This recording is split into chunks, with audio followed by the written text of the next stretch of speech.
Hello viewers, চিত্তদার free coaching চ্যানেলে তোমাদের সকলকে স্বাগত জানাই। আজকের এই ভিডিওতে তোমরা যারা ক্যালকাটা ইউনিভার্সিটিতে বিএ হিস্ট্রি অনার্সে 5th সেমিস্টারে পড়ছো, তোমাদের যে CC11 পেপারটি রয়েছে আধুনিক ইউরোপের ইতিহাস, এবং পাশাপাশি তোমরা যারা 5th সেমিস্টার জেনারেল বা পাশে পড়ছো, তোমাদের যে DSC A2 পেপারটি রয়েছে আধুনিক ইউরোপের ইতিহাস, এই উভয় পেপার দুটির একটি ইম্পর্টেন্ট প্রশ্ন ফরাসি সংবিধান সভার কার্যাবলী। এই ফরাসি সংবিধান সভার কার্যাবলী নিয়ে সংক্ষিপ্ত আলোচনা করব এবং আলোচনা শেষে উত্তরটি তোমাদের সামনে তুলে ধরবো। দেখো, এই প্রশ্নটি 5 নম্বরের টিকা প্রশ্ন হিসেবে ইম্পর্টেন্ট থাকলেও এটি কিন্তু একটি বড় প্রশ্নের টপিক। ফরাসি সংবিধান সভার ব্যাপক কার্যাবলী হয়েছিল ফ্রান্সে। তা সে প্রসঙ্গে যাওয়ার আগে আমরা বোর্ডে কি লিখেছি আমরা একবার দেখে নেব। দেখো, CUBA history honours 5th same CC11, অনার্সের ক্ষেত্রে CC11 এবং হিস্ট্রি জেনারেলদের ক্ষেত্রে 5th সেমিস্টার DSC A2। প্রশ্ন হচ্ছে ফরাসি সংবিধান সভার কার্যাবলী। তা ফ্রান্সের সংবিধান লেখার জন্য একটা সংবিধান সভা হয়, সেই সভা যে কাজগুলো করেছিল তার মূল্যায়ন বা সেই কার্যাবলী আলোচনা করতে হবে। তা দেখো, ফরাসি বিপ্লবের সময় ফ্রান্সে যে অর্থনৈতিক সংকট দেখা দেয়, সেই সংকট থেকে মুক্তির জন্য রাজা ষোড়শ লুই স্টেটস জেনারেলের অধিবেশন আহ্বান করেন 178 বছর পর, এবং এখানে তৃতীয় সম্প্রদায়ের যারা প্রতিনিধি ছিলেন তারা এখানে মাথাপিছু ভোটের দাবি করেন। রাজা সেটা অমান্য করে, তখন তারা পার্শ্ববর্তী টেনিস খেলার মাঠে এসে শপথ গ্রহণ করে। এই শপথ গ্রহণ করে যে যতদিন না নতুন কোনো সংবিধান রচনা না হচ্ছে ততদিন তারা এই আন্দোলন চালিয়ে যাবেন, এবং তাদের এই সভা জাতীয় সভায় পরিণত হবে।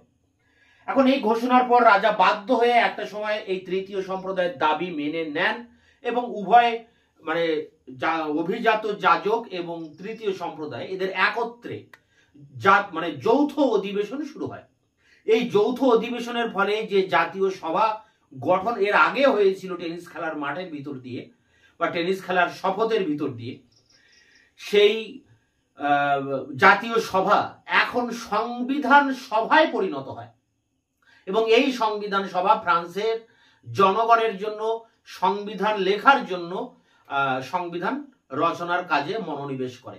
এবং 1789 থেকে 1791 এই 2 বছরের অক্লান্ত প্রচেষ্টায় শেষ পর্যন্ত ফ্রান্সের জন্য একটি সংবিধান রচিত হয়, যে সংবিধানকে বলা হয় 1791 এর সংবিধান, এবং এটাই প্রথম ফ্রান্সের লিখিত সংবিধান। এই সংবিধান কারা রচনা করেছিলেন? মিরাবু, আবেসিয়েস, রোবস্পিয়ার এবং আরো অনেক নেতৃবৃন্দ সেই সময় যারা ছিলেন তারা এই সংবিধান রচনায় অনেকটাই অংশগ্রহণ করেছিলেন। এবং এই সংবিধান রচনার ফলে ফ্রান্সে একটা দ্বিতীয় অধ্যায়ের সূচনা হয়, এবং এই ফরাসি সংবিধানের ভিতর দিয়ে মানব জাতির আশা আকাঙ্ক্ষা সেগুলোকে তুলে ধরা হয়, এবং এটা ছিল মানব জাতির আশা আকাঙ্ক্ষার একটা মূর্ত প্রতীক। এখন সংবিধান সভার কার্যাবলী কি সেটা যদি আমরা দেখি যে কি কি কাজ করেছিল। দেখো, মূল যে সংবিধান, সেই সংবিধান তার কার্যাবলী শুরু করার আগে প্রথমে দুটো কাজ করে, খুবই গুরুত্বপূর্ণ দুটি কাজ করে। 1791 4 আগস্ট ফ্রান্সে যে প্রচলিত সামন্ত প্রথা, সেই সামন্ত প্রথা এবং ব্যক্তির নাগরিক অধিকার, এই দুটো জিনিসের উপরে তারা গুরুত্বপূর্ণ ডিসিশন নেয়।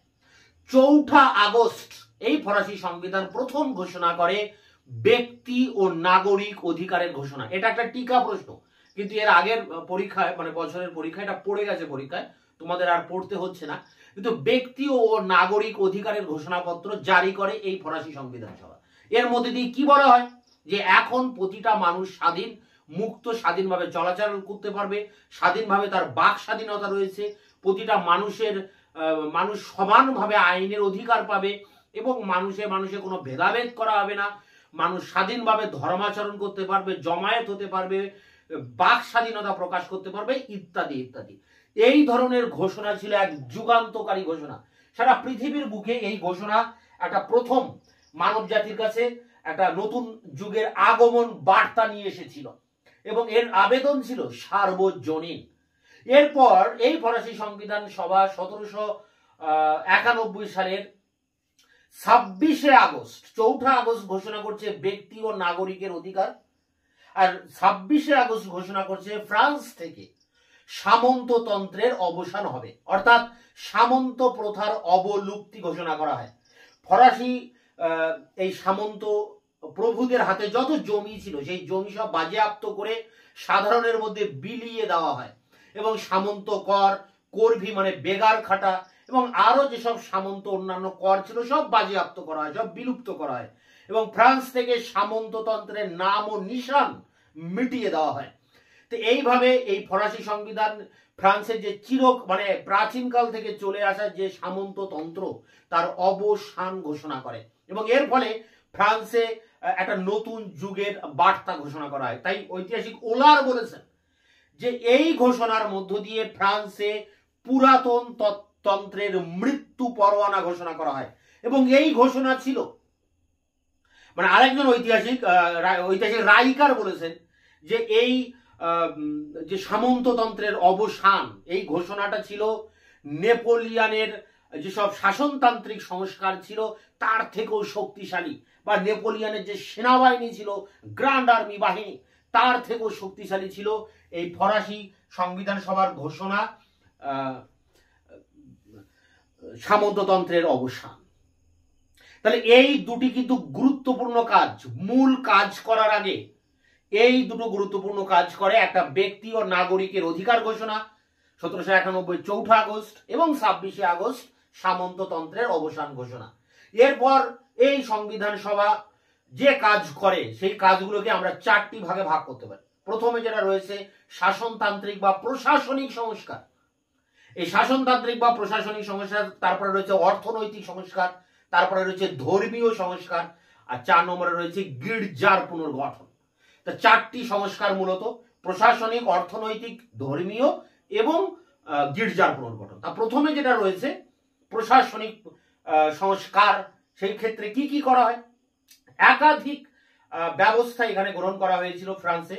যেমন বলা যায় যে ফ্রান্সে যে মন্তেস্কুর যে ক্ষমতা বিভাজন নীতি, সেই ক্ষমতা বিভাজন নীতি অনুযায়ী ক্ষমতাকে ভাগ করে দেওয়া হয়, অর্থাৎ শাসন বিভাগ, আইন বিভাগ, বিচার বিভাগকে আলাদা আলাদা করে দেওয়া হয় এবং ফরাসি রাজার যে আইন প্রণয়নের ক্ষমতা, কর্মচারী নিয়োগের ক্ষমতা, এগুলো বাতিল করে দেওয়া হয় এবং তার যে দৈব অধিকারের দাবি ছিল সেই দাবিকে নস্যাৎ করে দেওয়া হয়, দিয়ে একটা নিয়মতান্ত্রিক রাজতন্ত্র ফ্রান্সে প্রতিষ্ঠা করা হয় এবং সমস্ত ক্ষমতা জনগণের হাতে নিয়ে আসা হয় এবং জনগণের সেই ক্ষমতা কিভাবে কাজে লাগাবেন, একটা পার্লামেন্ট প্রতিষ্ঠিত হয়, সেখানে নির্বাচনের ভিতর দিয়ে মন্ত্রী পরিষদ গঠিত হবে, সেই মন্ত্রী পরিষদ দেশের শাসন ক্ষমতা পরিচালনা করবে।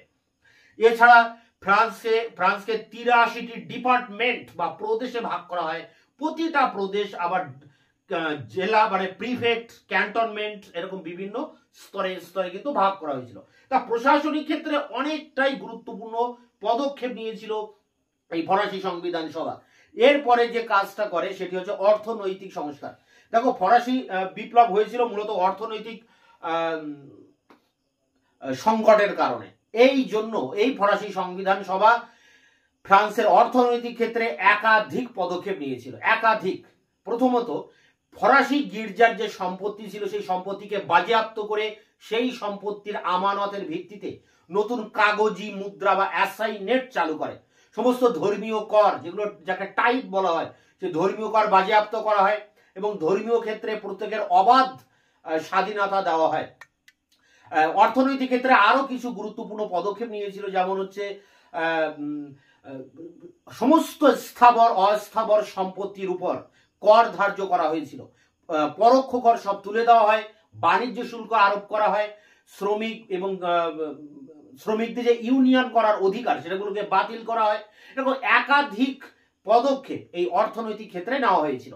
এরপরে ফরাসি সংবিধান যে কাজ করেছিল সেই কাজটি হচ্ছে ধর্মীয় সংস্কার। তা ধর্মীয় ক্ষেত্রে পোপের সাথে বা ধর্মযাজকের সাথে, ফ্রান্সে যে ধর্মযাজকরা ছিলেন তাদের সাথে একটা চুক্তি করা হয়, ধর্মযাজকদের সংবিধান বা কনস্টিটিউশনাল অফ দ্য ক্লার্জি, যেটা একটা তোমাদের টিকা প্রশ্নও রয়েছে, যার উপর একটি ভিডিও ক্লাস আমি এর আগে দিয়েছি।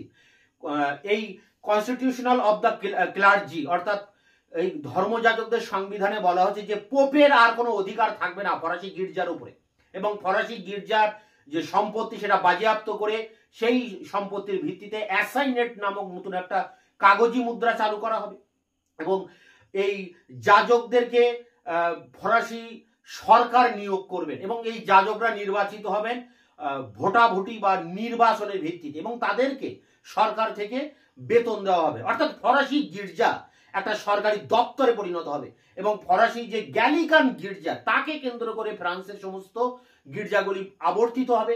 ফ্রান্সের সমস্ত ধর্মীয় সম্প্রদায়গুলিকে পূর্ণ অধিকার দেওয়া হবে ধর্মাচরণের। তো এইভাবে ধর্মীয় ক্ষেত্রে একটা বোঝাপড়া হয়, কনস্টিটিউশনাল অফ দ্য ক্লার্জি যে সংবিধানটাকে বলা হচ্ছে। এরপরে ফরাসি যে আরেকটি কাজ করে যে গির্জার পুনর্গঠন। গির্জার পুনর্গঠনে কি বলা হয়?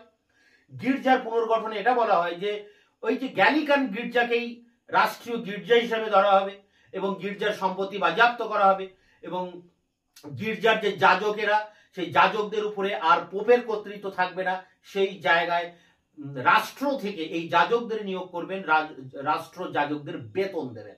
তো এইভাবে এই চারটি গুরুত্বপূর্ণ পদক্ষেপ নিয়েছিল, মানে চারটি ক্ষেত্রে ফরাসি সংবিধান সভা কাজ করেছিল। এক প্রশাসনিক বা শাসনতান্ত্রিক সংস্কার, দুই অর্থনৈতিক সংস্কার, তিন ধর্মীয় সংস্কার এবং চার গির্জার পুনর্গঠন। তার আগে কিন্তু ফরাসি সংবিধান সভা দুটো আরো গুরুত্বপূর্ণ কাজ করে। একটা ব্যক্তি ও নাগরিকের অধিকার ঘোষণা করে দেয়, আরেকটি হচ্ছে ফ্রান্স থেকে সামন্ততন্ত্রের অবসান এর ঘোষণা করে। তাই এই মূলত 4 আর 2 6টি হচ্ছে মূলত গুরুত্বপূর্ণ পদক্ষেপ ছিল বা কার্যাবলী ছিল এই ফরাসি সংবিধান সভা। তো এর যে উত্তর, সেই উত্তর নিয়ে অর্থাৎ অ্যান্সার শিট 5 নম্বর 250 ওয়ার্ডের সেই অ্যান্সার শিট নিয়ে এবার অন স্ক্রিনে তোমাদের সামনে আলোচনা করছি। History honours CC 11, history general DSE A2 5th semester. এখানে মার্কস 5 নম্বরের একটি প্রশ্ন, ফরাসি সংবিধান সভার কার্যাবলী আলোচনা করো। তা প্রথমে দেখো কি বলা হচ্ছে। 1789 এর 17 জুন স্টেটস জেনারেলের অধিবেশনে তৃতীয় সম্প্রদায়ের প্রতিনিধিরা নিজেদের সভাকে জাতীয় সভা বলে ঘোষণা করেন। 20 জুন টেনিস কোর্টের শপথের মাধ্যমে এই সভা ফ্রান্সের জন্য একটি সংবিধান রচনার দায়িত্ব গ্রহণ করে। 27 জুন থেকে 3টি শ্রেণীর যৌথ অধিবেশন বসে এবং 9 জুলাই থেকে জাতীয় সভা সংবিধান সভায় রূপান্তরিত হয়। এই সংবিধান সভার কাজ হয় ফ্রান্সের জন্য একটি সংবিধান তৈরি করা। এইভাবে ফরাসি বিপ্লবের দ্বিতীয় অধ্যায়ের সূচনা হয়। মুনিয়ের, বার্নেভ, লাফায়েত, মিরাবো, ট্যালির্যান্ড, আবেসিয়েস, রোবস্পিয়র প্রমুখ নেতৃবৃন্দ এই সংবিধান রচনার সঙ্গে যুক্ত ছিলেন। 1789 থেকে 91 খ্রিস্টাব্দ 2 বছরের চেষ্টায় সংবিধান সভা ফ্রান্সের জন্য একটি সংবিধান রচনা করে। এই সংবিধান 1791 খ্রিস্টাব্দের সংবিধান নামে পরিচিত। এটি ছিল ফ্রান্সের প্রথম লিখিত সংবিধান। এই সংবিধানের মাধ্যমে ফ্রান্সে প্রচলিত মধ্যযুগীয় সামন্ততান্ত্রিক ধ্যান ধারণার মূলে কুঠারাঘাত করে একটি গণতান্ত্রিক সংবিধান প্রবর্তনের চেষ্টা করা হয়। প্যারা করে দেখো, মূল সংবিধান রচনার আগে সংবিধান সভা দুটি গুরুত্বপূর্ণ কাজ করে। 1789 4 আগস্ট সংবিধান সভা এক ঘোষণা মারফত ফ্রান্সে সামন্ত প্রথা ও তার সমস্ত উপসত্ত্ব বিলোপ করে। এই ঘোষণায় সামন্ত প্রথা, 2 ভূমিদাস প্রথা, সামন্ত কর, কর্ভি বা বেগার খাটা টাইট বা ধর্মকর এবং সামন্ত শ্রেণীর সমস্ত বিশেষ অধিকার ও মর্যাদা লোপ করা হয়। এই ঘোষণা মারফত সামন্ত প্রথা সম্পূর্ণ অবলুপ্ত না হলেও তার অনেকটাই বিলুপ্ত হয়। ঐতিহাসিক রাইকার এই ঘটনাকে পুরাতনতন্ত্রের কবর রচনা বলে অভিহিত করেছেন। সংবিধান সভার দ্বিতীয় উল্লেখযোগ্য কাজ হল 1789 এর 26 আগস্ট ব্যক্তি ও নাগরিকের অধিকার পত্র ঘোষণা, declaration of right of man and citizen. ইংল্যান্ডের Magna Carta, bill of rights 1689, আমেরিকার স্বাধীনতার ঘোষণাপত্র 1776 এবং সাধারণভাবে 18 শতাব্দীর জ্ঞানোদীপ্ত দার্শনিক মতবাদের অনুকরণে রচিত এই ঘোষণাপত্রটিকে 1791 খ্রিস্টাব্দের সংবিধানের মুখ বন্ধ বলা যায়। এতে বলা হয় যে 1-2 করে দেখো, 1 স্বাধীনতা মানুষের জন্মগত অধিকার, 2 আইনের চোখে সবাই সমান, 3 বাক স্বাধীনতা ও সংবাদপত্রের স্বাধীনতা, ধর্মবিশ্বাসের স্বাধীনতা, সম্পত্তি ক্রয় বিক্রয় এবং 4 জনগণই হলো রাষ্ট্রের সার্বভৌম ক্ষমতার অধিকারী। কেবলমাত্র ফ্রান্স নয়, এই ঘোষণাপত্রে সমগ্র মানবজাতির অধিকারের কথা ঘোষণা করা হয়েছে। তাই এর আবেদন সর্বজনীন। লর্ড অ্যাক্টনের মতে এই ঘোষণাপত্রটি নেপোলিয়নের সমগ্র বাহিনীর চেয়েও শক্তিশালী ছিল। ঐতিহাসিক ওলার বলেন যে এই ঘোষণাপত্রটি ছিল পুরাতনতন্ত্রের মৃত্যু পরোয়ানা। লেফেভর বলেন যে ফরাসি বিপ্লবের কালজয়ী আবেদনের সূচনা হয়েছিল এই ঘোষণাপত্রটির মাধ্যমে। এরপরে দেখো প্যারা করে, এটি শেষ প্যারা। সংবিধান সভার কার্যাবলীকে 4 ভাগে ভাগ করা যায়। শাসনতান্ত্রিক, 2 অর্থনৈতিক, বিচার বিভাগীয় এবং গির্জার পুনর্গঠন। মন্তেস্কুর ক্ষমতা বিভাজন নীতি অনুসারে শাসন বিভাগ, আইন বিভাগ, বিচার বিভাগকে সম্পূর্ণ পৃথক করা হয়। ফ্রান্সে নিয়মতান্ত্রিক রাজতন্ত্র প্রতিষ্ঠিত হয়। রাজতন্ত্র অখণ্ড রাখা হলেও রাজা ছিলেন ক্ষমতাহীন। শাসনতান্ত্রিক ক্ষেত্রে রাজার সর্বোচ্চ ক্ষমতা স্বীকৃত হলেও তার ক্ষমতা বহুলাংশে খর্ব করা হয়। তার দৈব অধিকারের দাবি নাকচ করা হয়। নতুন সংবিধান অনুসারে তার উপাধি হয় ফরাসি জাতির রাজা। তিনি আইন রচনা, আইনসভার উপর নিয়ন্ত্রণ, রাজ্যের কর্মচারী ও বিচারকদের নিয়োগ এবং ইচ্ছামতো রাজকোষ ব্যবহারের অধিকার হারান। শাসন কাজের সুবিধার জন্য ফ্রান্সের পুরনো কেন্দ্রীভূত শাসন ব্যবস্থাকে বিকেন্দ্রীভূত করা হয়। পুরানো প্রদেশসমূহ বাতিল করে সমগ্র ফ্রান্সকে 83টি ডিপার্টমেন্ট বা প্রদেশে বিভক্ত করা হয়। প্রতিটি ডিপার্টমেন্ট আবার কয়েকটি জেলা, ক্যান্টন ও কমিউনে বিভক্ত হয়। প্রাদেশিক শাসক, বিচারক, জুরি ও অন্যান্য পদস্থ কর্মচারীদের সক্রিয় নাগরিকদের ভোটের দ্বারা নির্বাচিত হওয়ার ব্যবস্থা করা হয়। ফরাসি বিপ্লবের প্রত্যক্ষ কারণ ছিল অর্থনৈতিক সংকট। এই অবস্থায় সংবিধান সভা কতগুলি ব্যবস্থা গ্রহণ করে। 1. সংবিধান সভা ফ্রান্সের গির্জার সকল ভূসম্পত্তি বাজেয়াপ্ত করে 1790 এবং তা আমানত রেখে তার পরিবর্তে অ্যাসাইনেট নামে এক ধরনের কাগজের নোট প্রচলন করে। 2. সারা দেশে একই ধরনের ওজন ও মাপ চালু করা হয়। 3. জমি ও অস্থাবর সম্পত্তির উপর কর ধার্য করা হয়। 4. সকল প্রকার পরোক্ষ কর তুলে দেওয়া হয়। বিচার বিভাগেও এক বিরাট পরিবর্তন আসে। সামন্ত প্রভুদের বিচারালয়গুলির বিলোপ সাধন করে বিচার বিভাগকে পুনর্গঠন করা হয়। আইনের চোখে সব নাগরিক সমান, এই নীতি প্রবর্তিত হয়। গির্জার পুনর্গঠনের জন্য 2টি ব্যবস্থা গ্রহণ করা হয়। 1. আর্থিক সংকট মোচনের জন্য গির্জার সব সম্পত্তি বাজেয়াপ্ত করা হয় এবং সম্পত্তির ভিত্তিতে অ্যাসাইনেটস নামক কাগজি মুদ্রা প্রচলিত হয়। আর 2 নম্বর দেখো, civil constitution of the clergy বা ধর্মযাজকদের সংবিধান নামক দলিল দ্বারা গির্জার উপর থেকে পোপের সব কর্তৃত্বের অবসান ঘটানো হয়। তো এই ছিল ফরাসি সংবিধান সভার কার্যাবলীর উপরে 5 নম্বরের টিকা প্রশ্নের উত্তর। এটি সংগ্রহ করে পরীক্ষার জন্য প্রস্তুতি নাও। তোমাদের এই পেপারের অনেক প্রশ্নের উত্তর আমি ইতিমধ্যে চ্যানেলে আপলোড করে দিয়েছি। এছাড়া অন্যান্য প্রশ্নের উত্তর নিয়ে খুব দ্রুত তোমাদের সামনে এসে হাজির হবো। ততক্ষণে চ্যানেলকে সাবস্ক্রাইব করে রাখবে, বন্ধুদের কাছে শেয়ার করবে, নিজেদের মতামত জানাবে কমেন্ট সেকশনে। ভিডিওটি ভালো লাগলে অবশ্যই একটা লাইক